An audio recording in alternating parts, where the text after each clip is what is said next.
हाँ, व्याकरण का नया टॉपिक लिए हैं। क्रिया। क्रिया मतलब वर्ब, जिसको इंग्लिश में वर्ब कहते हैं। काम, किसी भी काम को किया जाए, क्रिया। जैसे परिभाषा है, जिस शब्द से किसी भी कार्य का करना या होना पाया जाए उसे क्रिया कहते हैं। किसी भी कार्य का, कोई भी कार्य किया जा रहा है, हो रहा है, तो वो क्रिया है। जैसे राम जाता है, गाय घास खा रही है, मैं पुस्तक पढ़ रहा हूँ, गीता सो रही है। यहाँ क्रिया क्या है, काम क्या हो रहा है? यहाँ जाना क्रिया, खाना क्रिया, पढ़ना क्रिया और सोना क्रिया ना। ये काम ही तो हो रहा है, जाने का काम, खाने का काम, पढ़ने का काम और सोने का काम। तो ये काम जो है यही क्रिया है। चारों उदाहरण में देखिए, यही क्रिया है।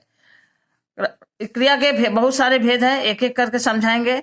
रचना या कर्म के आधार पर, या रचना के आधार पर, कर्म के आधार पर क्रिया के दो भेद हैं।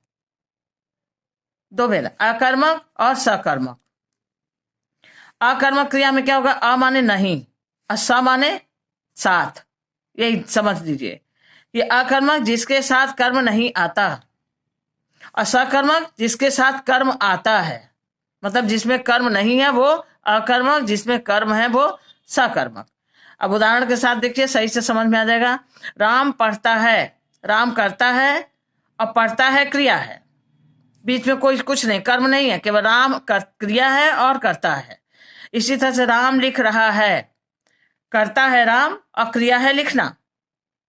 तो इसमें सीधे क्रिया जो है कर्ता पे प्रभाव डाल रहा है, क्रिया का प्रभाव कर्ता पे पड़ रहा है, तो यह अकर्मक क्रिया है।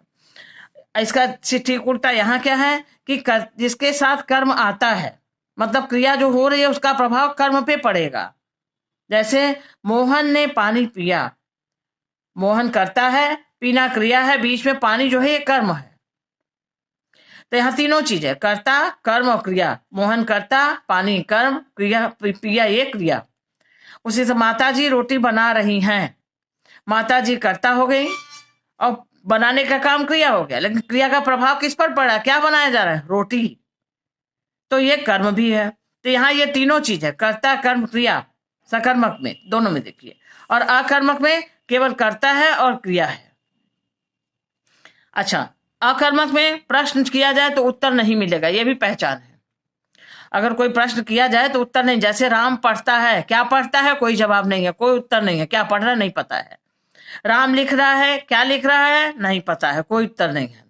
लेकिन सकर्मक में प्रश्न का उत्तर मिलता है। जैसे मोहन ने पिया, अगर कह दे तो क्या पिया? पानी पिया, वो जवाब मिल रहा है। माता जी रोटी बना रहे, तो यहाँ माता जी बना रहे, तो अगर कोई पूछे क्या बना रही है तो जवाब इसका है रोटी बना रही है। तो अकर्मक में प्रश्न का उत्तर नहीं मिलेगा।